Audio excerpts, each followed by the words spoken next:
I'm Miranda Rake. And I'm Sarah Wheeler, and this is The Mother of It All, where we take on motherhood through the lens of culture and culture through the lens of motherhood.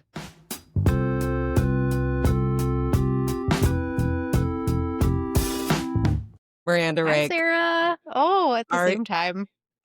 are you sleeping?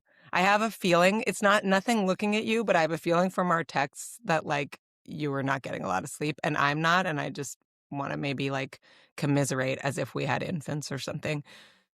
It feels like you're right. Yeah, I slept last night. It was really Oh. like one of the first night where finally, I don't even want to say it out loud. Things are going better.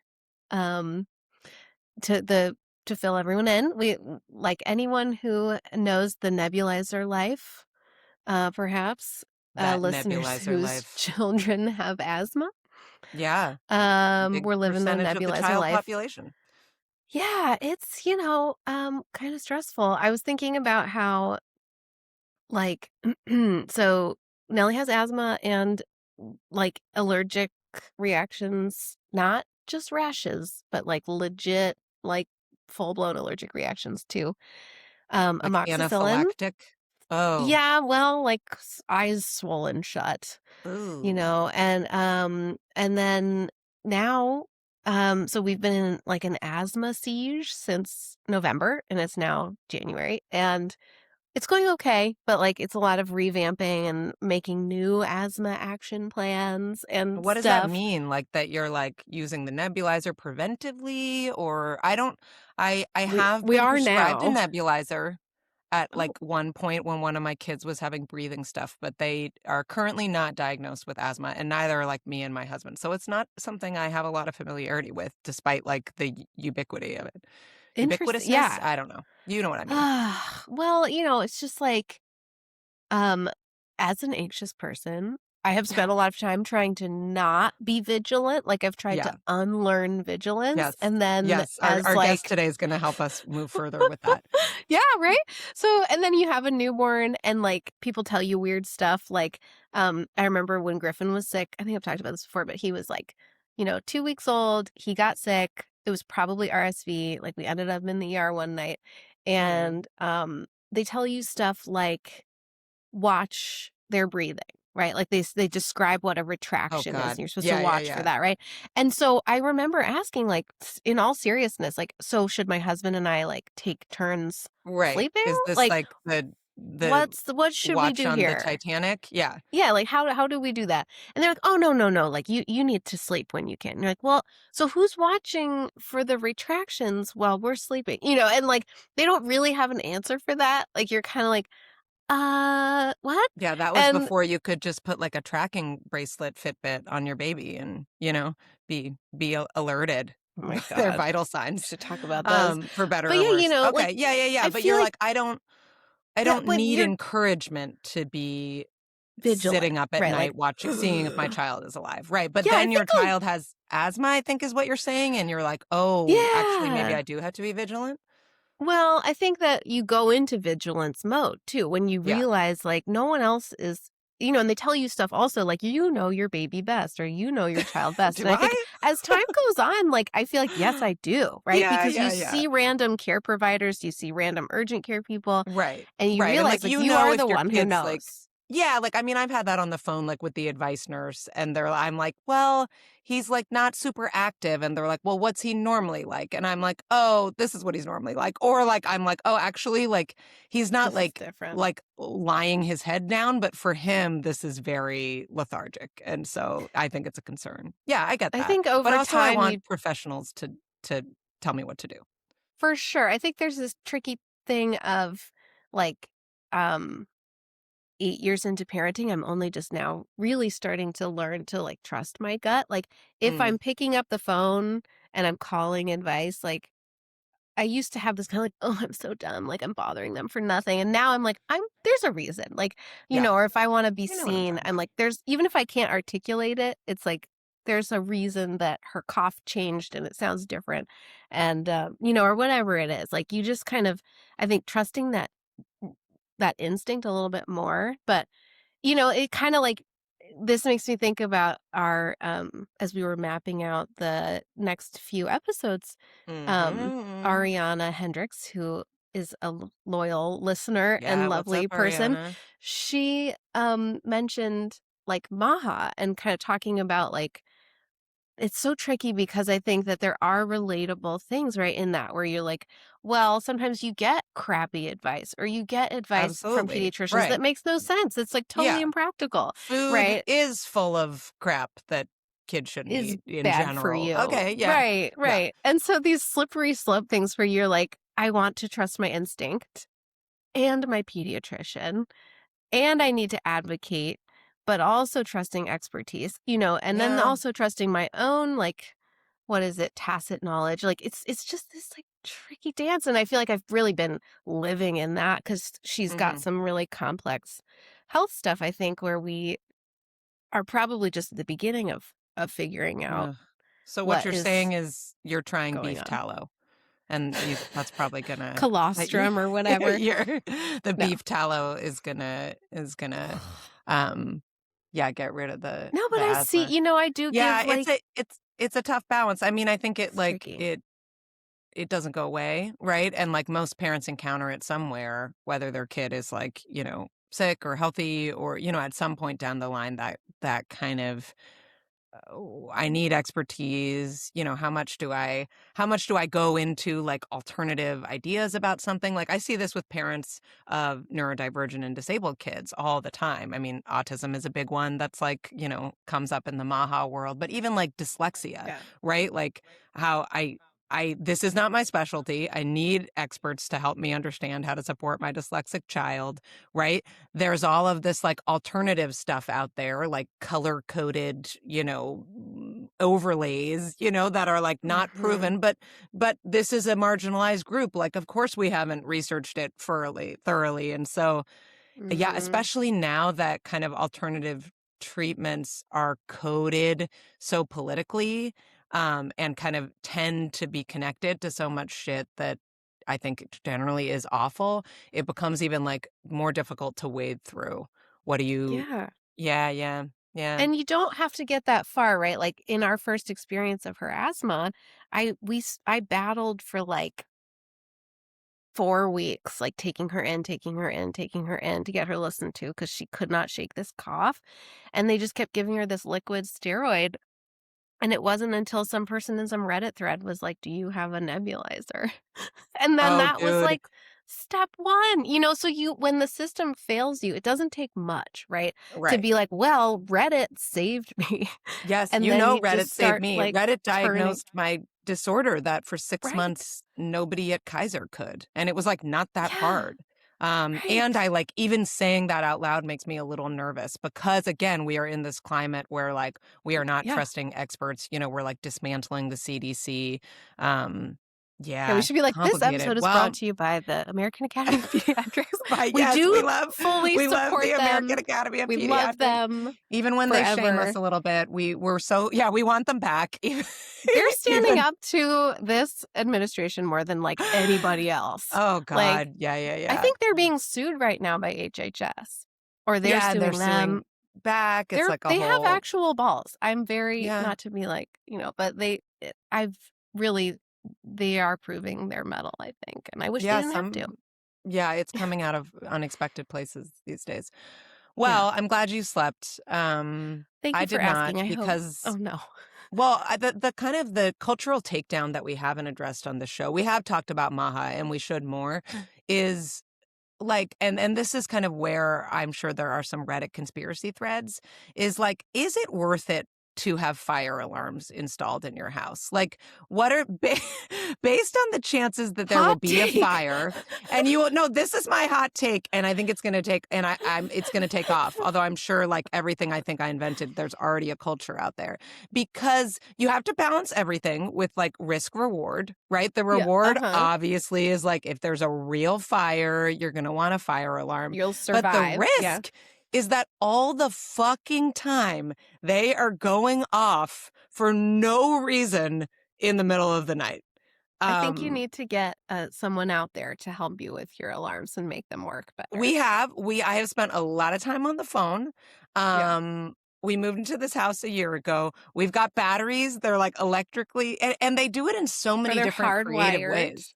Are they They're hardwired? hardwired, but they still want you to know that the battery's dying. Just like chirping. Yeah. Yeah. So like 5 in Right. the morning, chirping for an hour, and then the like deal you have to make is you're like, do I try to turn this off? Like it might just go off if I press a button, but more likely if I touch anything on this motherfucking thing, it's gonna go fire, fire, and get all the other Yeah. ones in the house going, and everybody's gonna wake up and never go back to sleep. So that I sacrificed for my children, like all good mothers should, constantly. And Yeah. so that's why I'm tired as fuck. We're here to tell everyone to set your needs aside. Yeah, exactly. I only took care for my your children. oxygen mask and I just like shoved it into my underwear drawer. Yeah. But I do have, I am getting a second wind because we have a really exciting person here today and I'm excited to introduce her.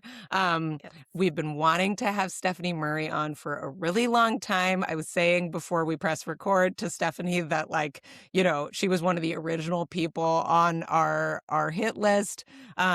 Sorry, we shouldn't call it that. I mean, like, greatest hits. When we conceptualize this podcast of like, there's so many people out there who have so many interesting things to say about motherhood, and we want just to amplify that. So we'll introduce you to Stephanie Murray if you have not been obsessed with her as long as we have.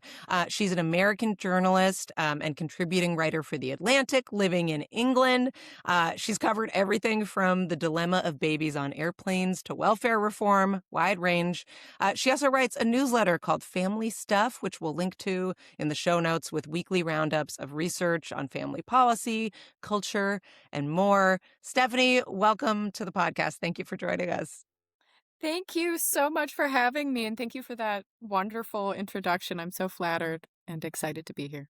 Well, we love your work. I was so excited when you joined Substack, and like what your newsletter is so like chock full of usefulness every single time. It's I think you really nail that, and you make me feel like you do more in like one newsletter than like usefulness that I put into the world in like 2 years. Right. So, it's Thank very you. delightful. That's so sweet. That's really Yeah, kind. yeah. There's a lot to like wade through. I feel like when I read one, I get like 10 tabs open. Yes, Whereas like, yes. when I write a newsletter, it's like 1,000 words about, you know, like peanut butter and jelly sandwiches. It's like, Yeah. I mean, feel like well, yeah. that was kind of the point, right? It was like my tabs were the number of tabs open on my computer, right? I started tracking research on these various topics, and I was like, oh my gosh, there's so much here. I would never be able, like, so much of this stuff nobody's ever even paying attention to. There's no way I could, like, you know, include it all in pieces that I write for magazines or whatever. So I was like, I should just be like writing a newsletter that basically is like, look at all this stuff, guys. You know, the world needs my browser history. Basically, that's basically it. Like, oh, this is interesting. Well, and then it's so interesting. it's a little overwhelming, I think. Yeah, no, It is it's not at all. but it's good. But I think there's this phenomenon that happens now where, like, right, we have this monoculture and like everybody's said everything. And so it's like probably a good idea, and I do this a lot, to think that like if I have an idea or a take on something, like people already know about it. And at the same time, all the time, there are things that I write about that I think are like old news that people are like, well, I never thought of that before, you know? And so Totally. yeah, just put it out there. What harm does it do? Yes, I love totally. it. Okay, I know it's late over there across the pond. Who's caring for your kids right now? Oh shit. Oh wait, are we allowed to curse on this podcast? Yes. Yeah, encouraged. Okay, good. That was a little bit of a joke. They are with my husband. who You know is where they are. actually technically okay. So I don't know if you're really familiar with like Stephanie Murray lore. Technically, he is picking them up from our kid swap, where our Mm. daughters were having dinner with the other family, one of the other families where they regularly spend their Thursday evening.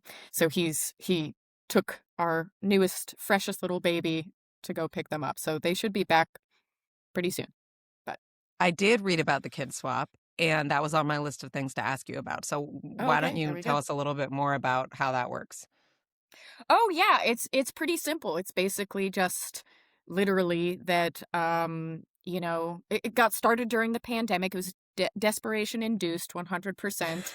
Um we were just in like how old were our kids? Something like 2 under 3. We had very small kids at the time and the lockdown rules were pretty severe here in the UK. So there was just like no household mixing whatsoever. But there was this kind of like loophole where you could form a childcare bubble with somebody else.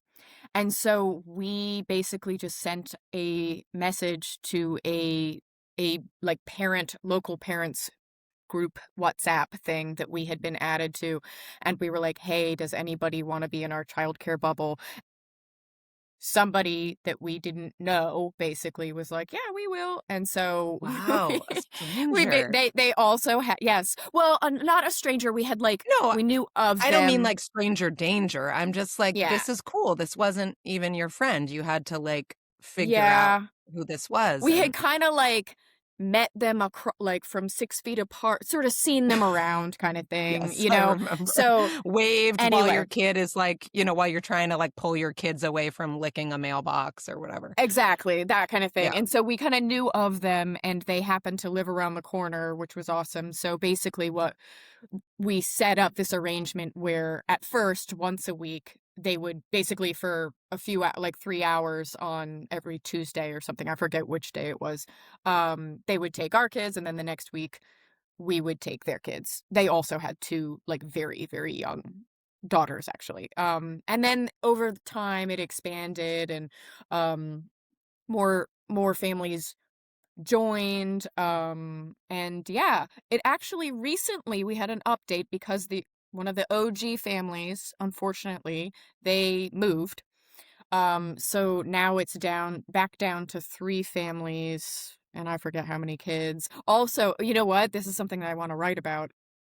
Everybody in the baby swap had another child in the last year, which Wow. I definitely it's like great on one hand to have a baby swap when you are having a baby, but also it makes you realize that like the village, right? There's a reason that there are not just like new parents in it. yes. Yes. Like Mhm. Yes. you You need need like like a spry grandparents and grandma. aunties. Yeah, yeah, yeah, Hmm. Like a yeah. Mhm. You can't college just age have kid. I mhm. feel like I run into that a lot where you like whenever we're in a crisis and I want to call on our neighbors, like the closest friends and neighbors are people I know from our school. And so Yes. many of them have what I have, which is like 2 young children. And so they're I know that they're juggling so much. Or it's like if it's 7:45 p.m., I know it's crunch hour for everyone. Like, so there's that kind of right. It is delightful to have. We have a new neighbor who has a 6th grader and Mm. just 1. And Yeah. I have been calling in favors to them, and they have been Yep. delivering. And Yeah. I they mean, asked me for a favor yesterday, and I was very thrilled. I was like, this "Oh, is I can what's do fun something about for you." co-housing is like it's multi-age. When I lived in Oh, yeah. co-housing, is like there's Mm. like people who don't have little kids who like are nostalgic for them, and you get that diversity of like care circle. I Mhm. want to get into this a little bit further because Stephanie, you've written 2 pieces in the last like year that I think have touched on, well, the kids swap and some of the dynamics that come up there that I've been fascinated about, and I've been thinking about these pieces a lot. They're both for The Atlantic. One a couple weeks ago was entitled "The Isolation of Intensive Parenting," and one was from last year. It was "Bring Back Communal Kid Discipline." And I think they both really get at talking about a muscle that us as parents need to build. That kind of, I think, includes this work we're just mentioning of like finding other kinds of people to be part of your community, right? Who aren't just like exactly like you and in your life moment. But given how the larger culture has shifted in the last few decades, I think we have to name these things more intentionally. So let's talk first about this piece about intensive parenting. And I want to just read a quick quote from this article that really stuck out to me, and then kind of get your take on it. You said, over time, I've concluded that the success of this laid-back setup, you're talking about your kid swap, isn't a coincidence. Our village thrives not because the comically low expectations we have, not despite the comically low expectations we have for one another, but because of them. And this, in turn, clarified something unexpected for me. The hovering, intensive approach to parenting that has steadily come to dominate American and to some extent British family life is simply incompatible with village building. You can try to micromanage your child's care, whether they eat sugar, whether they get screen time, whether someone insists that a child apologize after snatching another kid's toy, or you can have reliable community help with childcare. But you can't have both. Yep. So talk about that dynamic a little bit, maybe in terms of your kid swap or what you've seen out in the parenting culture in your reporting. Yes. So, okay, for one thing, I want to say that, like, this word, like, this term intensive parenting, it's one of those words that are sort of like nobody knows what it means. Or it's Right. reached just, I feel like it's unfortunately reached a point where it's sort of like, what are we even saying when we say, people have different understandings of that. So I want to be clear, Yeah. when I used it in this piece, what I was really talking about was the tendency to that I do think is fairly prevalent in parenting culture today, to like really put a lot of weight on any particular decision, right? So I'm not Yep. talking just about people who like have their kids in violin lessons and, whatever, like tiger mom type intensive parenting, right? I'm talking about, there are people who are really intense about not doing that, right? There are people who are really intense about being very gentle with your kids and letting them work out their emotions on their own. And then there are people who are really intense about being like hard ass parents, right? Like really intense disciplinarians who like they really get upset when they see a parent who doesn't like immediately, I don't know, like who gives their parent a time in or something, right? So people have, I think there is a bit of a tendency to sort of over-index any particular decision and sort of like put undue weight on it. That's kind of what Yeah. I'm talking about. I think When that's a really important distinction. Your example of like whether your child apologizes or not is a really like salient one for me, right? And I think it speaks to your definition.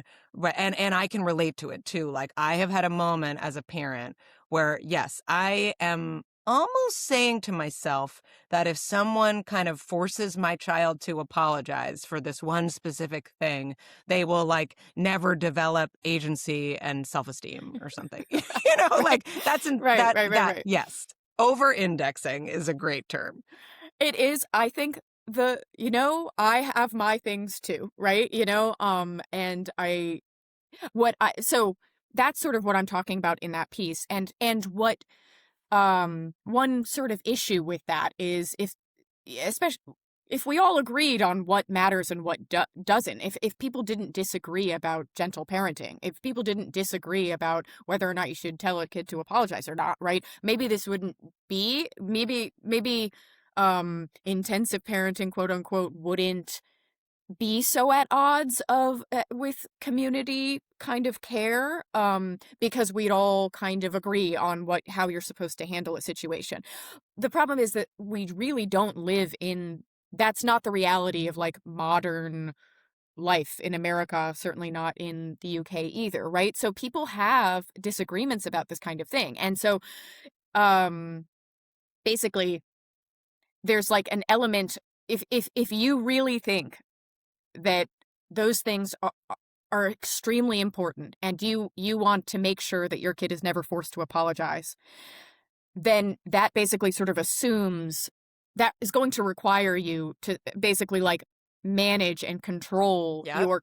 your kid's environment to a degree Yeah. that you just can't do. Like the whole concept of the village is kind of like, well, you send your kid out to play in the street because there's a bunch of other people watching, and maybe there's like a little granny who's knitting on her porch, right? And if she sees your kid do something she doesn't think they should do, she might say, snap, knock it off, right? Or hey, give that back to her and say sorry, right? You know what I'm saying? Right? So if you don't want that to happen, if you think that there's a problem with that, well, you don't own the street, right? You don't, Right. that's, right? Yeah. That's the And community. You don't can't control have it the both community. ways thing.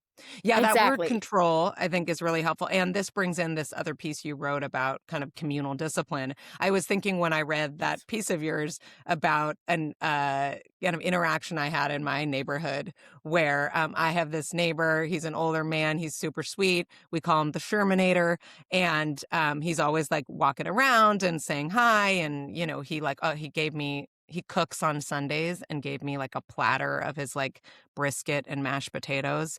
And This is I was amazing. like, this moving was the best idea. We do have Yeah. community here, but we have a basketball hoop in front of our house. And my son was out there playing ball, and he's almost 10. Like at this point, I let him go out by himself and like he knows the street rules, but we were practicing kind of at first.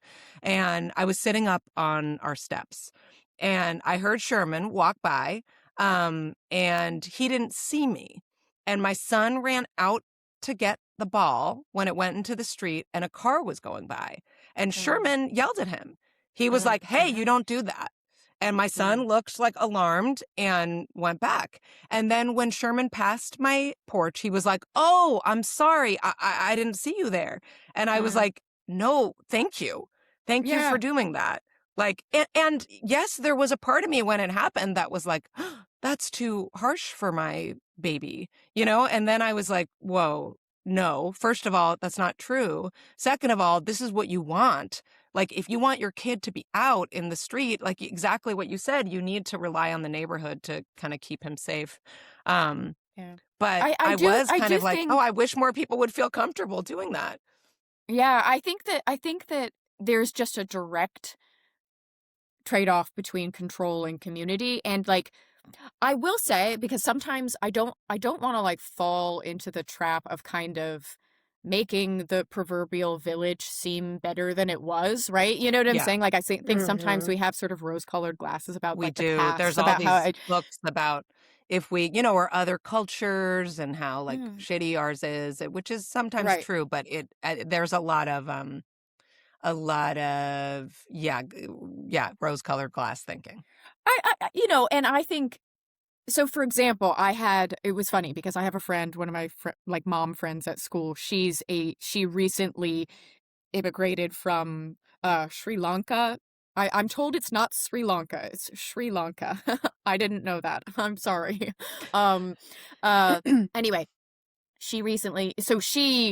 wherever she was living, I don't know if this is like true for all of Sri Lanka, but wherever she was, like they really had an intact village. And so I was talking to her a little bit about kind of like the village, you had the village, right? What's that like? We all want that. Right. Tell us the tales. Did an old lady cook every meal for you? Well, so she does say things to me where she will be like, she thinks it's crazy, like that I was walking to pick up my kids from school up until I was like very, very pregnant this past year. And then back to doing the same thing, just a couple of weeks later, right? Which is sort of like, well, who else is going to do it, right? Like, what do you, like my husband's at his job, right? Who else is going to pick up my kids, right?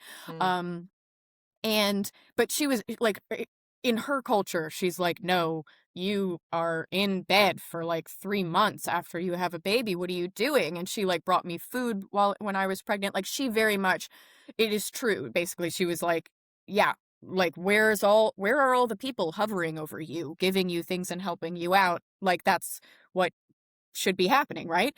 But at the same time, one time when we were talking about this, she she's jealous of me on some level because she saw, I guess I should tell people I had a baby. I should more explicitly say I had a baby this past May. And so she got to see sort of how that was happening. And she would ask me little questions like, do you bathe the baby every night? And I was like, what? No. Yeah. That's not my style. Mhm. And she was like, she said something about like, oh, I didn't want to either, but like my aunt and mom just forced me to, right? Her kids Yeah, are a little yeah. older, and she was just like, she was basically saying like, I had no say over what my baby care looked like. Right. So she literally turned to me and she was just sort of like, moving here felt like freedom because Mm. the village that she was a part of, right, where she had all this sort of like maternal auntie involvement Right. meant you sort of cede a lot of control, right? So I Yeah. do think Yeah. that on some There's level that it can word again. feel I mean it can feel kind of, at least I'm not trying to like say, well, I talked to one person from Sri Lanka and this is what it's like. I'm just saying in her experience it was, the village can be kind of suffocating, right? Yeah. Like Yeah. I want to be able to make choices for my kids. So I do think it's important to like acknowledge that a little bit, right? And Sure, there's and I things we do that we should have some, or at least attempt to assert some control over with our children. Absolutely. Well, there's also that Right? But it's about expectation. right-sizing those Yeah. things. I think what you think is Yes, making me think right-sizing. about the like public school versus homeschool. Like Sarah, when you were talking about your neighbor who spoke to your child, like we have a teacher at our school who like is one of the specials teachers, so they all go to him, and he's known That's for what we being call, I don't know, in the States, that's like a lot of time, that means like art and music, PE art, and stuff. whatever. Okay. Yeah. So I it's saw you like, it's he's known for he's not great, to be honest. Like he's not good with kids. But I put my kid in public school and he's encountering all different kinds of people and they don't talk to him the way that I prefer, right? Mhm. Like that happens all day and that's part of having him in school. And I think that would be true public private, right? It's just like this is maybe as a parent I might have more say in a private school a little bit, or I might think that I do because I'm paying or something, but Mhm. thinking about like when I sent him off to school the first time, like that was my first experience of letting go of control. Um in favor of community, right? Like he would come home sometimes and I would hear about something someone had said to him or someone might discipline him in a way that I'm not really a fan of, and that's kind of like that's a tricky dance. And like you Right. have to kind of figure out what your lines are and Right. Is and I this a think moment where like I should be trying to assert more control over the situation or advocating for my yeah. kid versus like I'm not going to micromanage their relationships with other adults that are not toxic. Right. Well, and Stephanie, I think, one of the things that's so appealing about your work is you really seem to focus on like studies and data and kind of like what it seems that it always goes back to that and kind of finding those complexities like, well, maybe this isn't as simple as we thought, or actually the data shows this thing that's a little different than we thought. Like, and so I would love to kind of hear like knowing everything and reading everything you've read and where are you with like kind of community control, Hmm. freedom? Well, you know what? If I'm honest, I think I think my disposition a little bit, if I'm being completely honest, like I don't even think that the studies led me here. I think that um I if there's a spectrum of sort of like what's the word, anxiety or sort of neuroticism and a desire and like a tendency to like really like worry about particular decisions, I do think I'm kind of on one end of it. I don't like the not a less neurotic. That sounds like I'm saying like everybody is just worse than me. It's really not. That's not what I'm saying. I just think that It's all right. Own it. Be proud, girl. I'm just trying to say I don't think that how do I put this? Like I just don't.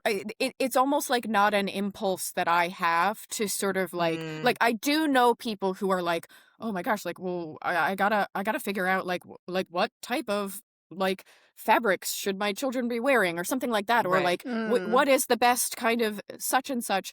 And I think that I'm very comfortable with, well, whatever is probably good for most people is probably fine for my kids, right? So Mhm. I do think a little bit, I just personality wise, I tend to Yeah. sort of gravitate toward a little bit more of like, hey, no matter what, most of our options are pretty good. So I think your kid will be Mm. fine, So I do Mhm. think there's a little Mhm. bit of that informs my probably like how I got into writing some of this, where I'm sort of like, I think that probably doesn't matter as much as you think it does, right? And Yeah. Yeah. I would say in terms of following research on it, I think that I feel kind of vindicated on that respect. I think that um I want to be careful here because I actually there are people who are like parenthood doesn't matter, right? Like you can do whatever you want and your kid's going to turn out exactly the same no matter what. I don't take that view. I think that parents are really important. And I think that it is um possible to be a bad parent and to parent in such a way that you really that your kid turns out worse or struggles in life in ways that they might not have if you had been a better parent. Yes. I think that most of those things are kind of like very basic, right? Like Mhm. sometimes you see these like really intense debates break out about formula versus breastfeeding, right? And people get really annoyed if you won't admit that, like, yes, breast milk is obviously best, and everybody else is just sort of like lying about it and doesn't, and they're feeling too sensitive about it, and they don't want to say, okay, fine, I will admit that breast milk has benefits. I think that there's research to back that up. How does it have this like long-term huge impact Right. on kids When that I you can picture can my kid as a observe? 30-year-old. Yeah. Is this right? Is it going to have that big of an impact? I think that's kind of up in the air for me based on the data. I'm not told. I think Emily Oster is right on some level that it's sort of like maybe we're overstating the benefit. But She's right about some some things. Yeah. Yeah. she's right about some things. I think she's right about some things. Yeah. Yeah.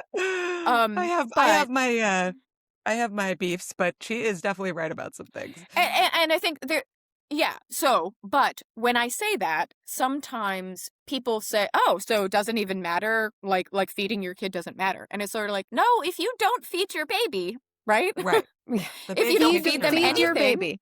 right? Right. That is, Yeah. if you starve your baby, right? If you don't give them something nutritious, right? Like, well, your baby's going to starve to death and die, right? And that's going to have a big long-term impact on them. And the result is not being alive or being severely malnourished, right? So sometimes people Mhm. like sort of they focus on like the difference between the two best options and blow up that, really focus on the difference there rather than the difference between the really bad option, you Yeah. don't consistently feed your baby, versus you do consistently feed your Right. If baby. like we think That's a about huge the dissonance. pyramid of Yeah. needs, right? We're Yes. talking about most of what modern parents in our milieu are talking about is stuff that's happening at like the very tip top of that pyramid, right? Exactly. And Exactly. maybe not even that linearly, right? Like maybe there isn't even a thing that we know would get someone from the 95th percentile, whatever the fuck that means, or something, to the 99th.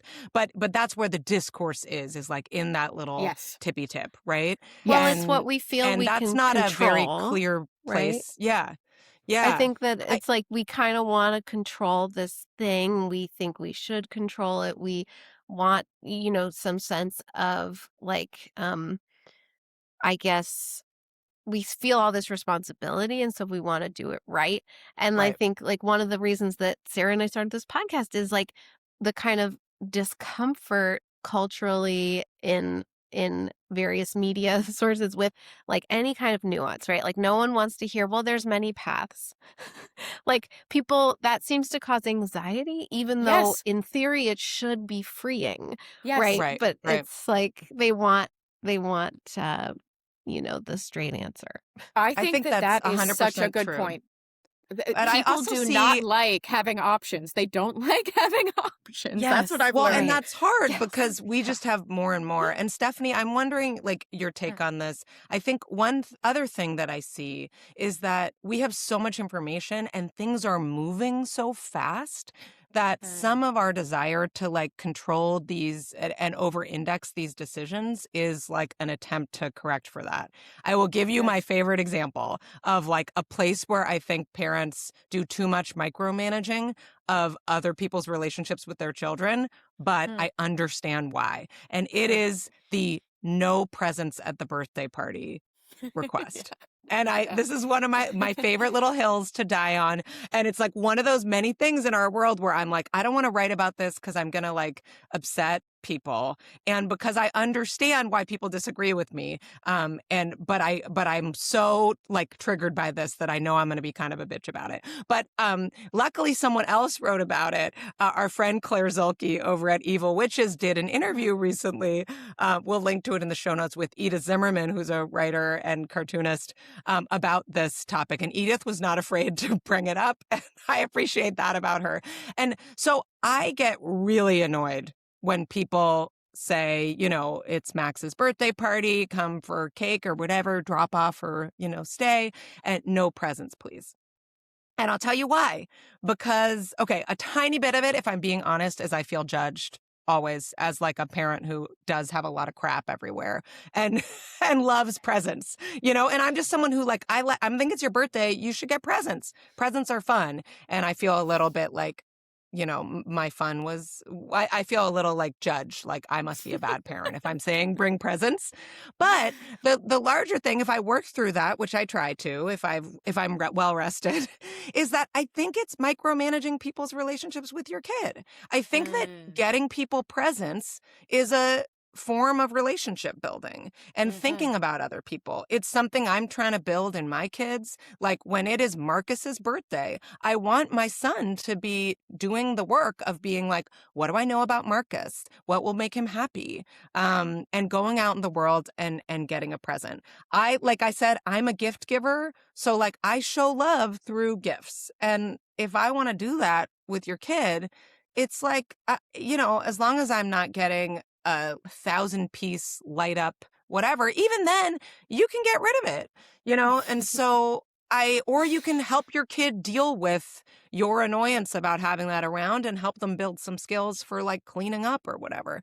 So that is something that bothers me. And I've been looking for a venue for that. But I do understand, here's where I think the like hyper intensity of our modern world kind of makes us do crazy things. I think that like because consumerism is so bonkers right now, right? 20 years ago, people weren't saying no presents as much because now everything's cheaper, everything's shittier, everything's like more plastic, everything is even more marketed towards kids. And I think it's a parental attempt to like correct for that because it feels scary. Yeah. I think I'm off my soapbox now. I mean, so I was curious which way we were going to go on that because I think Did I keep you like on the edge of your seat? I am definitely when I first got like a child invited to a no present birthday party, I was like, what? Like I was just like, sorry, what? You're saying you're denying your child presents. I was so confused by it. And then like, what does this even mean? Does that happen in the UK, by the way? Yeah. Clearly. It definitely does. I do. Now, I don't know about this. I'm going to say something that you should all take with a grain of salt. I sense that there's a class element to it. Like it feels very much that way to me. It's like my uppity upper middle class friends who are like, do not give us any more things. And then friends who are sort of lower down the socioeconomic spectrum are like just normal about it. You know what I'm saying? So I do think I'm definitely kind of team. I think almost like a values perspective. I can't bring myself to do a no gift birthday party. I will say that as somebody who is terrible, you know, the sort of lack of neuroticism has some downsides right? I think I know where you're going, and I think I relate. My house is just like, I have so much trouble keeping like the stuff, right? Managing the stuff. The stuff management of parenting is just so hard and impossible for me. It's When just I like visit our house. Miranda Rake's home, Stephanie, I'm like, where's all your crap? Yeah. Yeah. I have like a crap house, like lots of crap, right? You know, and so like I think part of that is, well, you know, I'll take any presents from anybody. I've never had a no gift birthday party. I don't keep things from entering my home, which is a big part of why They say there's so that's much crap. how you you know? have to, like, they say that's the way to have less crap. Yes. But it's never. You gotta like accept less of it, which is just bullshit. But but yeah, so I think I guess my take on that particular topic is sort of like, okay, I get it. Like, I do get why you guys are doing this. I get why you don't want more stuff, because I do think it's just so easy to buy stuff. Like, people are constantly trying to get rid of stuff. Like, we have so, you know, and this is true, I think, even for people who don't have a ton of money, they still have a ton of stuff, right? Like, they just, you go into people's homes and there's just plastic stuff and teddies and stuff like that, you know? So I get it. But I think the gift moment is also like a pain point. Like, as a person who, I don't even remember if I have said no presents, but I Have you wanted I to? hate the present part of the birthday. Yeah. It's like it just is so stressful. My kid feels on the spot. I hate opening gifts in front of people personally. I hate it. I would rather open them alone. I don't like being watched. It's like really uncomfortable. Like, the gift moment to me. And then there's like, what about the like, well, some kid brought like a $50 gift and some kid brought a card they made. We and don't like, open it's just them. like there's this We a don't lot of open pain them. points. we just Yeah, we we open don't them That's open hard at too, the because there's party. kids who come and expect it, right? They're like, Right. open right. mine.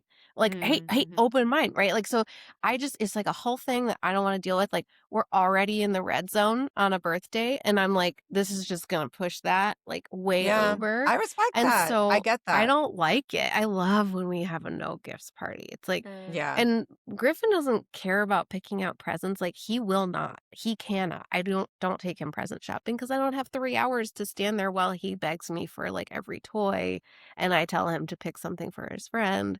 Like, I'm over it. You know, like, I don't do that anymore.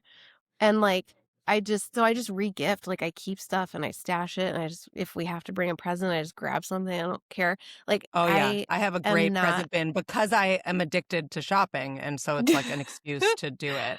That, But I yeah, think if as there's a like if there's like a microcosm- sale at Toys R Us or whatever. like, what we're getting at here again is preference and control, right? And it's Yeah. like, that's what I think, you know, do we expect to control what comes into our house, control the vibe of the birthday party, control the chaos, like, and I think what are we peacocking too for other parents? I mean, to some extent, or we worry about perception like so much. I mean, that when we spoke about communal discipline, like, I think the kind of Sarah reminded me that when we talked about it, like, in my quote in that piece, I say like about other Oh parents yeah, giving me because the you stink eye. you interviewed Miranda for that piece, Stephanie. I don't know if you remember. Yes, I yes, shared yes. my thoughts. And it, you know, I think like that question of like our behavior and our choices, and how much is for ourselves and how much is for how we feel we might be perceived, like how much of our parenting is performance for others. Well, and there's that piece there, like if your kid hates opening presents and is going to melt down, like that's also being, you know, other parents have to see that, and that is hard. Right. And you know, I think that my it's so hard. I mean, the loop never ends, right? With thinking about how we parent and take care of ourselves and like get through this why. reasonably. Yeah. Exactly. Because I'm sitting here hearing you talk and going like, wait, but you have to take care of yourself, Miranda Rake. And like, if you don't want to throw a birthday party where there's like a whole bunch of present mishigas, you shouldn't have to.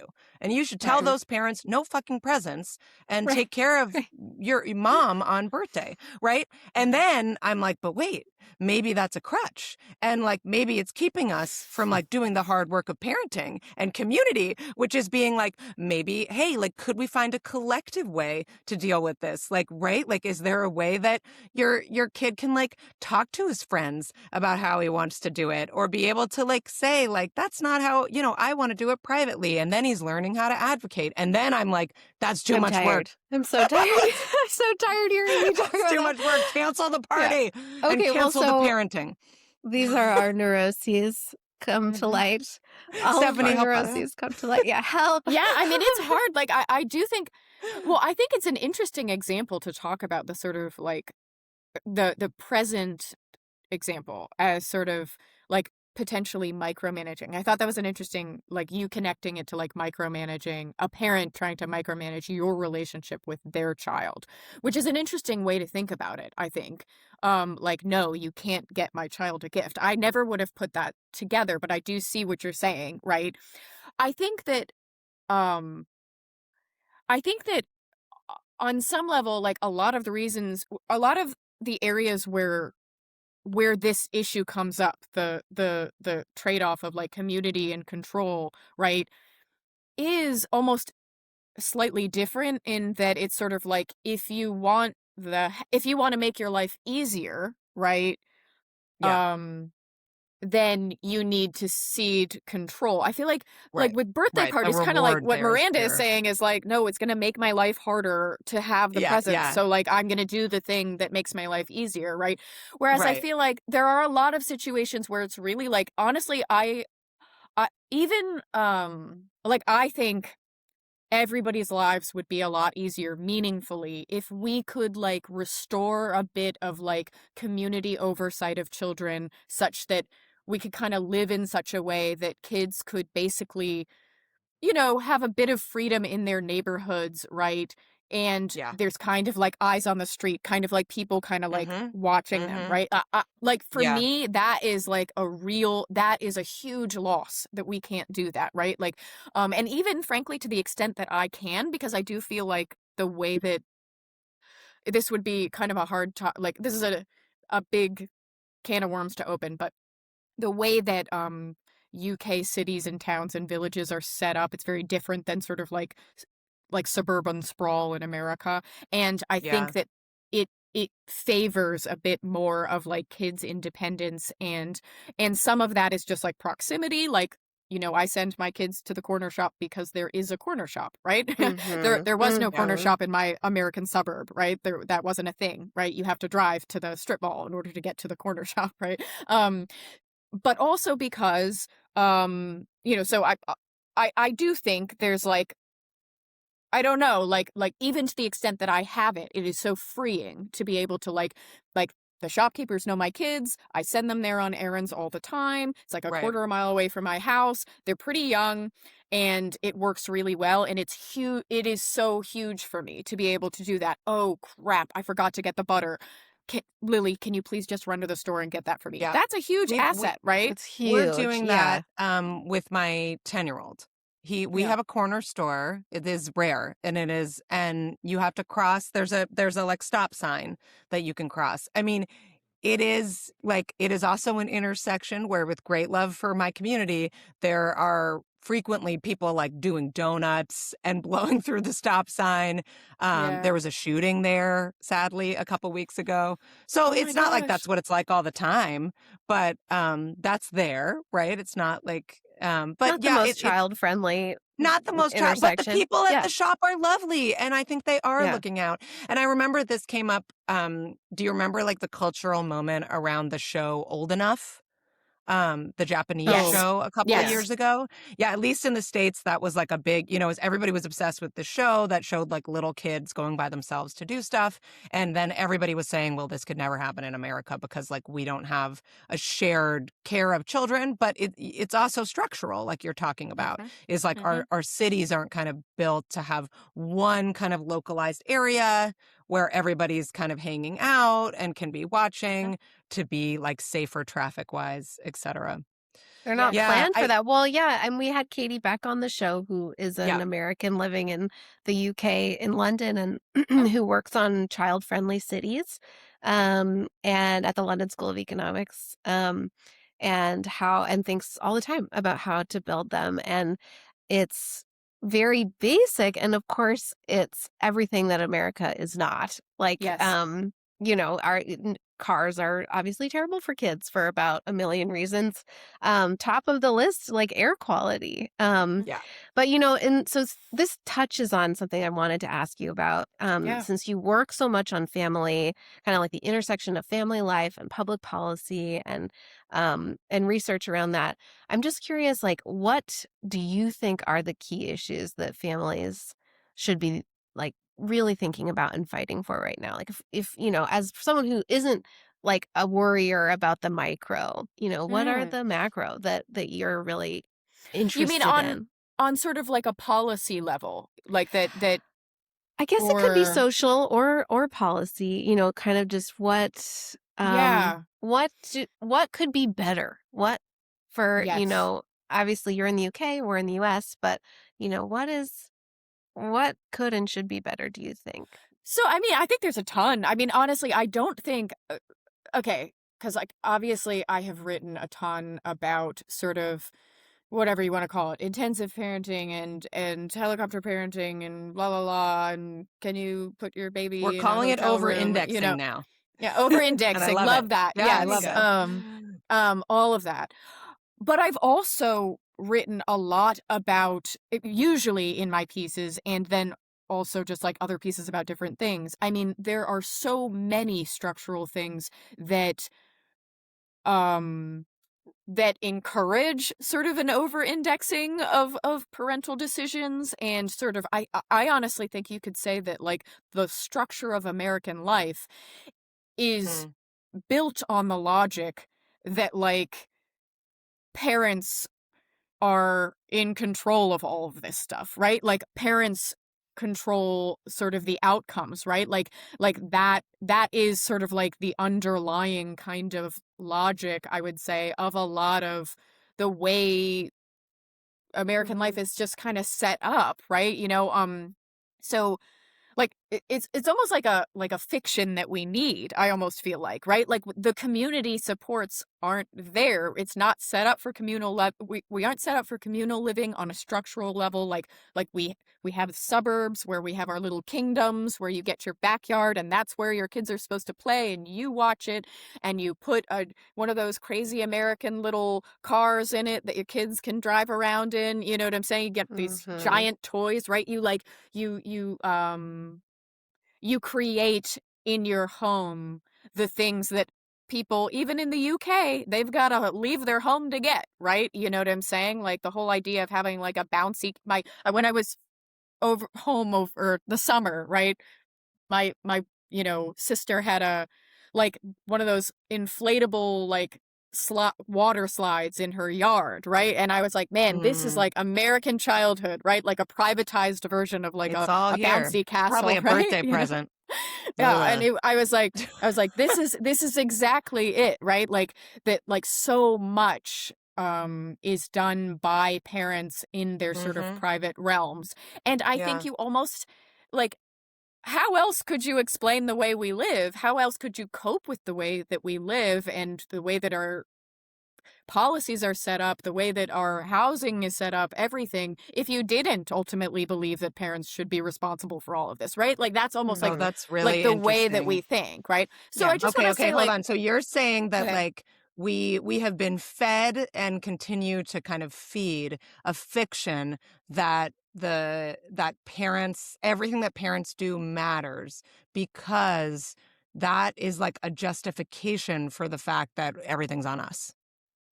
yeah, I think they go Yeah. hand in hand, Yeah. right? That's Those are super two interesting. things where it's sort of like, yes, Whew. the Yeah. parents matter so much, and it's sort of like, well, yeah, because like who else is Mhm. there, right? You Right. know what Right. I'm And that's saying? Right. like the Right. structure Exactly. is built. It's like chicken and egg, right? Like, did we Yes. Yeah. begin with the idea and build, or did we?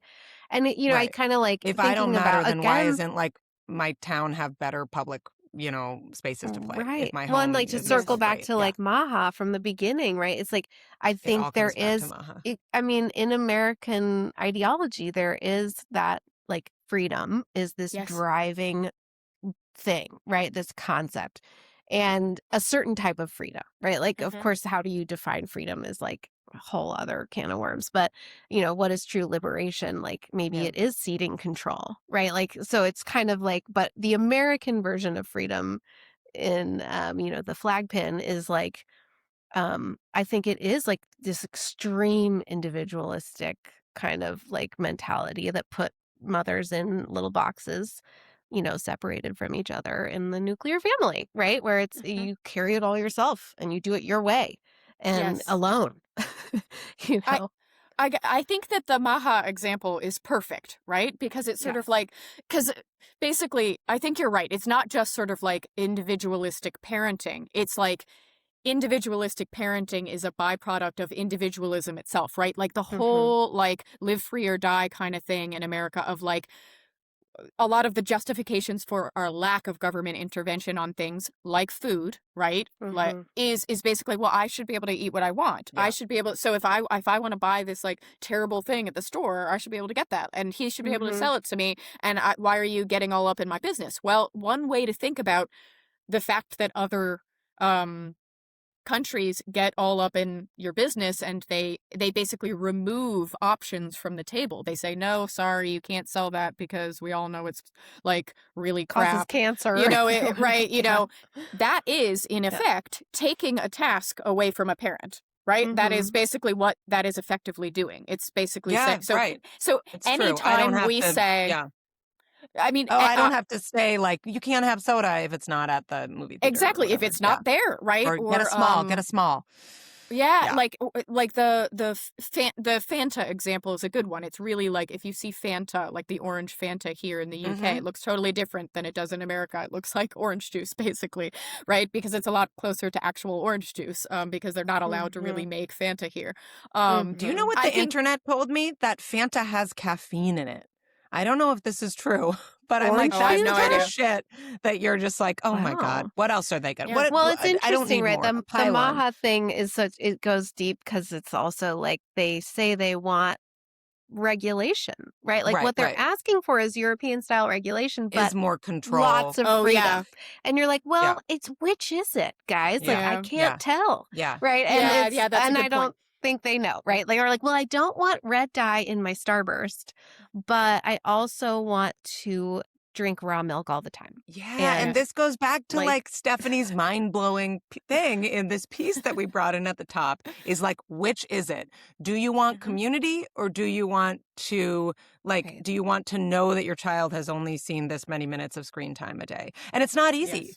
It really isn't. Like I can Yeah. see also some of these issues getting stickier as my kids are getting older. Like all of us have kids under 10 until next week for me. Like it's going to start to be people are watching YouTube, people are on their phones, like the kids that have phones, the stuff that's happening at other people's houses is going to get higher stakes, I think, right? Yes. Is like, are Yes. they Yes. allowed to Yes. drink? Do their parents give them a drink at dinner, right? And so I don't want to like minimize how difficult this is, but it does feel like you can't have it all. You gotta like Yeah. make some choices.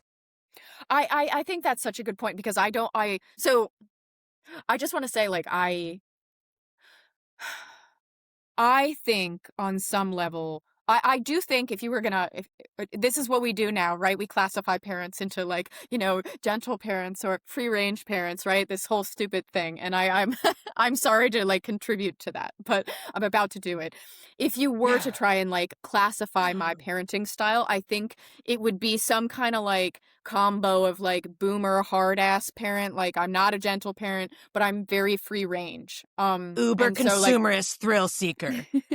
Double birthday presents. Yeah.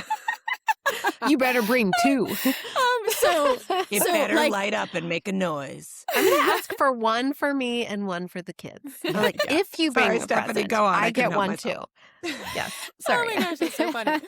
No, so I think that I tend, like, if you were observing me, right, and Right. comparing other people in my community, you'd be like, Yeah, wow, if we she were really kind categorizing. of, she lets her kids really have a lot of freedom, and she, kind of lets them manage their time and stuff like that. And I just think that that is my impression of other people's impression.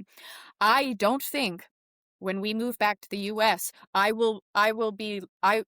almost by necessity, by design, by structure, by the reality of how I will be living when we move, I will be less of a free range parent. My decisions will be different because the environment will be different, right? Like it is just different. There are this kind of goes back to your question, Miranda, which is sort of like, what would I do? Like, what would I say? Like, what actually matters in terms of like, that parents can push for. For me, when I think about obvious ways that we could make life better for parents in America, and the things that kind of like will change about my life when I move back, right? Like I can basically directly tie those things together, right? When I move back, there's a decent chance that my kids won't be able to walk to school anymore. Not because I'm worried about them or something, but because there's a much lower likelihood that the school will be in walking distance, right? Right. They will have less freedom to go run errands and things like that. Yeah. Like I think that so I think one major thing there that would make life easier and better for parents is not just kind of like, yeah, I think maybe we want to push back on the safetyism and everything. Like some of this is the cultural element, but I also think really kind of like pushing for a little bit more of like the like a little bit of urbanism almost, right? Like kind of like making it possible to sort of like, I'm not even saying everybody needs to live in a city. I'm saying like maybe like in cities we need to sort of like make less public disorder, right? So that they feel more livable for families. And then outside of cities, make them a little, like suburbs need to be a little bit more urbanized, I would say, right? Like rethink the way that we do housing. I think that is actually one huge area that we could help. And then on top of that, I think, I don't know, there's like every step of the way, I sort of see things where it's sort of like, yep, my move to America means more responsibility for me, not because I'm crazy, not because I have some sort of wacky idea about what kids need, but because the government does not do that, right? And so, I mean, I workplace policies, annual leave, obviously paid parental leave, great example, right? But also, I mean, literally, I do like, to the credit of Maha, I think that like doing, that seems like a big problem. I don't know what the issue is there, right? I don't have an obvious solution. You're not looking forward to getting closer to the Maha mix. But I can definitely see that in America, there is, like, all I'll say is when moving here, the thing that surprised me most was how quickly my food expired. I was like, it's very validating, because I think that the idea that, and we're gonna make an episode about why so many moms are on SSRIs soon. And, I think that as an anxious person who entered parenthood and became way more anxious for a while, it's really validating to look and to understand the structural realities that make it anxiety producing to be a parent in America, and to not carry the like sense there's something wrong with me. It's like, no, there's something wrong with my environment. Yes. I don't want to sugarcoat anything that either of you are saying, and I do have to wrap us up. But I do want to say that I think that is all 100% true, and none of our faults, and like something that needs to change, and we should be part of the change, and we should acknowledge that that's some of that, there's only so much control we have. And I think we don't want to let it keep us from thinking, what can I do? Right. And especially with community, like Stephanie is talking about, like, for example, the kind of like in our city, biking to the middle school from our neighborhood is not safe. It's just like super, like there are accidents, deaths, not safe. Right. But a group of parents got a little like bike brigade together. And so kids are doing it together. Right. And so that takes work, right? Like it takes giving up control, right? Maybe you're letting somebody else bike with your kid to school, and you're not told, like you have to have some anxiety of like, this is not the way that the bike to school would feel like if I was in a different neighborhood. But if you can push yourself a little bit to, I think, to be creative, to connect with other people, sometimes there are ways to make things more livable on like a smaller scale. That's all I'll say. And I'd be hopeful for totally you, with you. Stephanie, that there'd be, because you have these muscles you've built up, that there would be opportunity for that. But it feels weird sometimes to be like the first person to be like, can we kind of like, could we do this thing together? Or could we like, can our kids walk to each other's houses, but like, should we invest in a couple safety vests? Like, yeah. Mm-hmm. No, I'm Okay, with you. thank I'm you. with you. I want to end with some culture recommendations because I know you have them. You were hinting at this at the top, Stephanie, and thank you so much for all of your insights today. What are you consuming these days other than food that is about to expire? Just seriously, it actually. Oh gosh, I hate to say that, but it's just sort of like I'm like, oh man. I don't believe in Sometimes I'm expiration like, dates, so that would be hard for me. sometimes I'm a little bit like, oh, kind of wish I just, like, is the cancer really so bad? Like, maybe my food would just last longer, Yeah, what kind? Yeah, no, sorry, I shouldn't have said that. But yes, a lot of expiring food, which does make you think. What am I consuming these days from like a culture perspective? Well, so one thing I just finished reading, I'm actually going to publish something about this on my newsletter next week about the book. Have you heard of it? What's on Her Mind? It's about like No. Yes. I'm gonna mess it up. 'Cause I don't want to mess it up. What's on Her Mind? Well, we'll I put just the finished link it. in. Yeah. By Yeah. Alison Dominger. I don't know how to Yes. say her last name. It's come up a couple times. Someone Oh. else also recommended this book. Oh, okay. Sorry to repeat. No, but which is great. I think I keep bumping into it and being like, and then I forget, and then I'm like, I need to read this book. yeah, that's the most recent like, parenting-esque book that I've read, and I really liked it. And I What's on think Her Mind? The Mental Workload of Family Life by Yeah. Alison Daminger. it really Okay. has almost nothing to do with what we've been talking about this episode, but I liked it because it's one of those books where I'm like, man, I think that there are a lot of really interesting points being made in here that a lot of people from different political stripes, different walks of life would find really interesting, but they're Yeah. not going to read it because this topic has become so politicized, right? Like the Mhm. mental load, cognitive labor, gender equality, that's all just become like so like it's fallen victim to like the gender wars thing that is going on. Mhm. But it's an interesting read, even honestly, even if you aren't like a rah feminist, domestic equality, gender equality person, if you're interested are. in, yeah, if Well, you're she's interested very in, data, right? Isn't she very, Yes. very like data driven? it was so interesting. yeah. Like the couples that she interviewed, it was just, I always like it when people take a really close look at like the actual work of running a home. What does it actually look like? How are people making the decisions that they're making, right? Anyway, Mhm. so even if you're I not do like, love real people interviews. That's like Yes. always. That's the kind of data I'm down with. and it was funny because there were like certain couples where you were like there was this one couple in there where they were like, she was trying to figure out like, well, how do you plan like dinner? Who does the dinner planning? And the wife was like something like, she's like, yeah, we're kind of just like day-to-day people. And I was like, Yeah. oh, that's us. We send a message to each other saying, what do you want for dinner tonight? And then somebody goes and gets whatever it is. Anyway, it was At like, Yeah, like it 5. works, I feel it like works. just every day at 5:00, I'm like, again. again. Yeah. Again? It's crazy how meals keep recurring, and there's many of them a day. I don't know if you guys Too are aware. many. Do you feel like Um, I've stopped with dinner? too many meals. I We do. should I just put cut it out some down. crackers and I find stuff in the back and I just put Yeah. it out and I I say found that's it.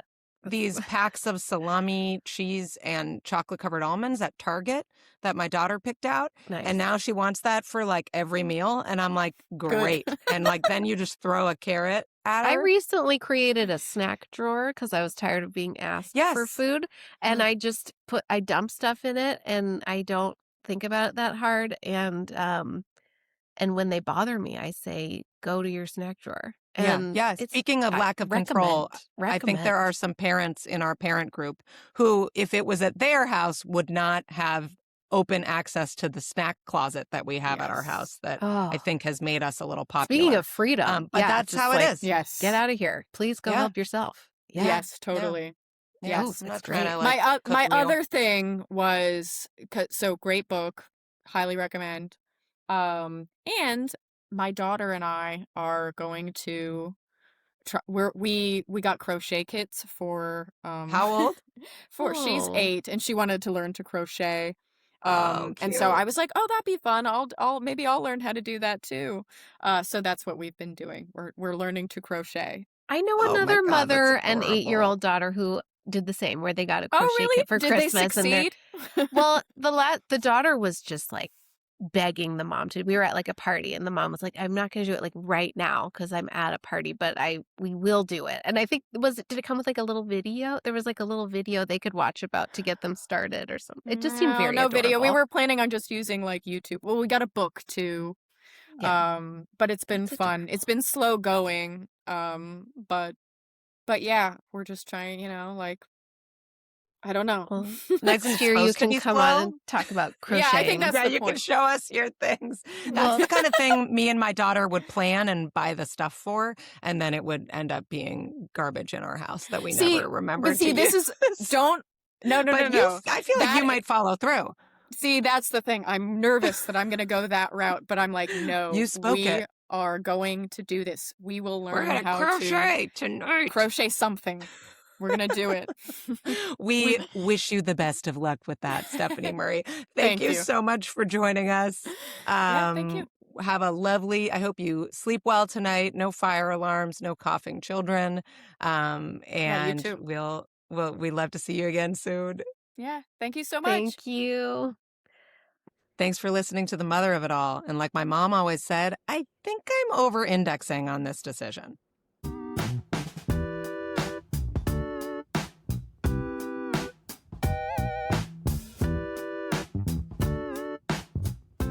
The Mother of It All is produced by Opus Knox Media with music from It's Electric. If you like this episode, why not send it to a friend right now? Go on, we'll wait. You can follow us on Substack at themotherofitall.substack.com, where subscribing will get you episodes and bonus posts in your inbox and connect you with the Mother of It All listener community. Plus, become a paid subscriber and get a hot off the presses Mother of It All canvas tote. We're also on Instagram at The Mother of It All, and you can email us anytime with ideas or feedback at motherculturepod@gmail.com.